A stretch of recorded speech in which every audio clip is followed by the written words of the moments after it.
안녕하세요. 오늘의 역사 시간입니다.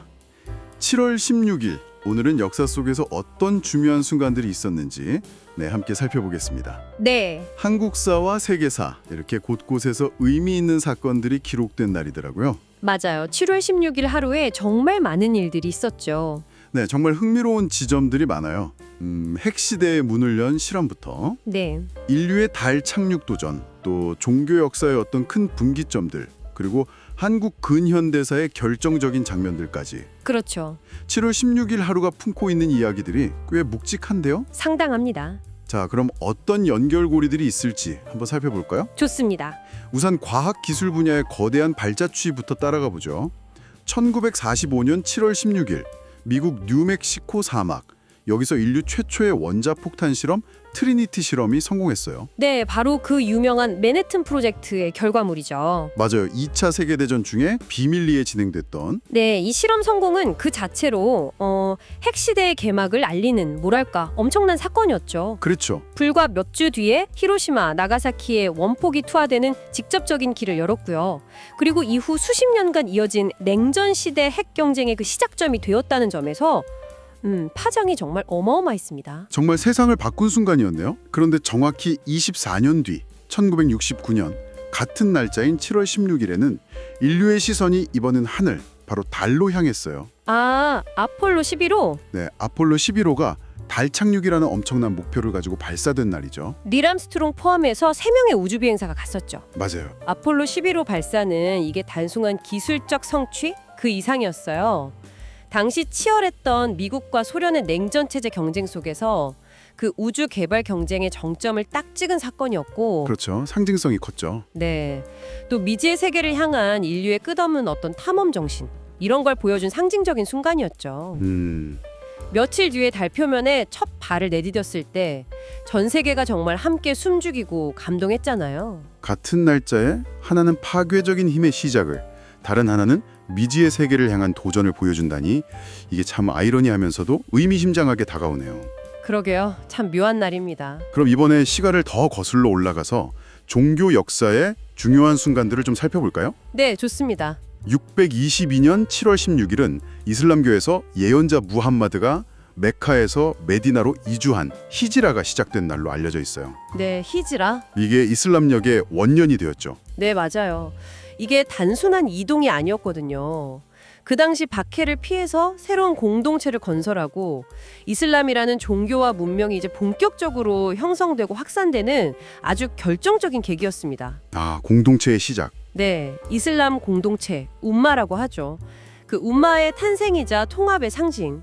오늘날까지 이어지는 이슬람 문화의 출발점이라고 할 수 있는 거죠. 공동체의 시작을 알린 중요한 사건이군요. 반면에 1054년 같은 날에는 기독교 세계가 큰 분열을 맞이했어요. 아, 대분열? 네, 로마 카톨릭하고 동방정교회가 공식적으로 갈라서는 동서교회 대분열이 있었죠. 그렇죠.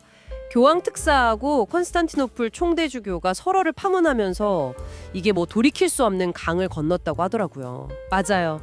이 대분열은 단순히 그 교리의 차이 때문만은 아니었어요. 오랫동안 쌓여온 어떤 정치적인 또 문화적인 갈등, 권력 다툼 같은 것들이 복합적으로 작용한 결과였죠. 아, 복합적인 문제였군요. 네. 이 사건 이후로 유럽과 비잔티움 제국은 서로 다른 길을 걷게 되고 그 영향은 뭐 지금까지도 이어지고 있다고 봐야죠. 과학기술의 발전만큼이나 종교적 신념의 형성이나 분열도 인류 역사에 참 큰 영향을 미쳤네요. 그럼요. 아주 중요하죠. 이제 시선을 한반도로 돌려보겠습니다. 한국 근현대사 속 7월 16일은 어땠는지. 먼저 1894년으로 가볼게요. 동학농민혁명이 한창이던 때 일본의 내정 간섭이 점점 심해지던 시기였어요. 네, 그렇죠. 청일 전쟁의 전운도 감돌고 있었고요. 맞아요. 긴장감이 높았죠. 이때 일본이 조선 정부의 군사력을 동원해서 뭐 자기들 말로는 개혁인데 그걸 강요하면서 영향력을 급격히 키워나가고 있었어요. 이게 결국 조선의 주권 침탈과 국권 상실로 이어지는 중요한 분기점이 된 거죠. 그리고 또 일본의 이런 침략적인 행태가 동학농민군이 다시 2차로 봉기하는 배경이 되기도 했고요. 아, 그런 배경이 있었군요. 참 격동의 시대였네요. 네, 정말요. 시간은 흘러 1950년 7월 16일. 한국 전쟁 중에는 대전 부근에서 아주 치열한 전투가 벌어지고 있었어요. 네, 대전 전투. 개전 초기에 북한군에 계속 밀리던 국군과 미군이 남하를 저지하려고 필사적으로 싸우면서 그 후에 낙동강 방어선을 구축할 시간을 벌어야 했던 그런 철체절명의 순간이었죠. 맞아요. 대전 전투는 전쟁 초반 유엔군의 고전을 아주 상징적으로 보여주는 전투였습니다. 동시에 이 전투를 겪으면서 이후에 낙동강 방어선을 꼭 사수하고 인천 상륙작전 같은 반격의 발판을 마련해야 한다. 이런 절박함이 커졌죠. 네. 정말 한반도의 운명이 그야말로 백척간두에 섰던 시기라고 할 수 있어요. 그리고 비교적 최근이죠.